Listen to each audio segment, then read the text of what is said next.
Hi, I'm Kit Cassingham with Live in Focused Energy. I've been talking in my articles and some videos lately about knowing your truth, speaking your truth. First, it was speaking your truth, and I had some people respond to that of, but what if you don't know what your truth is, your feelings are? And I'm equating truth and feelings for this video. I've talked about why you want to know your feelings. And quickly, I'll summarize that is for, I'm going to grab my notes real quick. It's for better resilience, better emotional intelligence, and better decision making.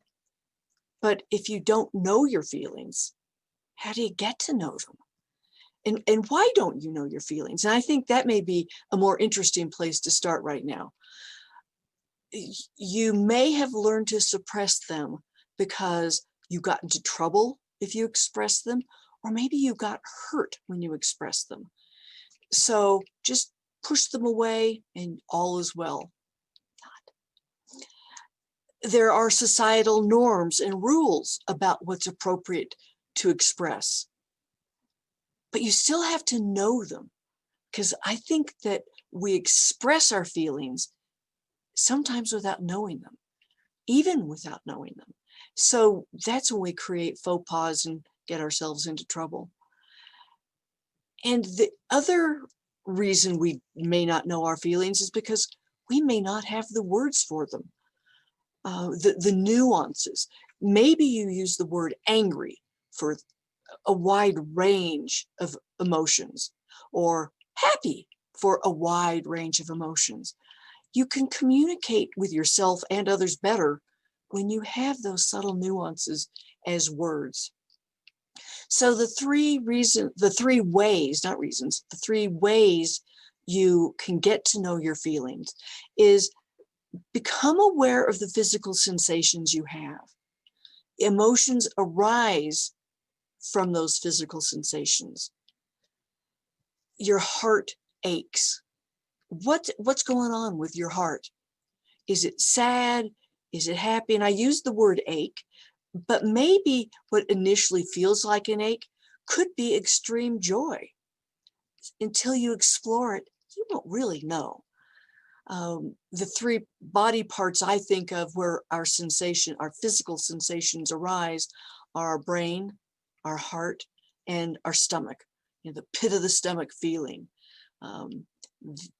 What word would we use for a brain physical sensation? I've had a buzzing in my brain when I've gotten a shock from somebody's words or actions. So that would be an example of a physical sensation that, so the second one is I became aware of a physical sensation in my head, my heart, or my gut. Sit with it. And if I don't have a conscious awareness, but I realize something's going on, it's good to sit.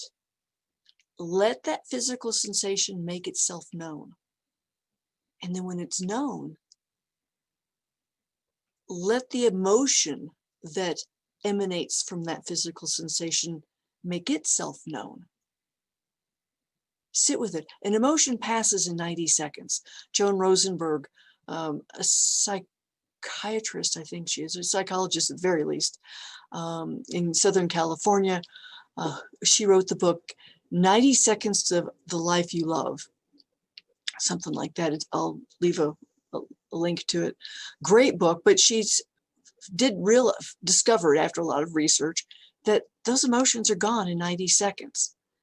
When you're in the middle of it, it may seem like a long time, but in the big scheme of things, it's really nothing.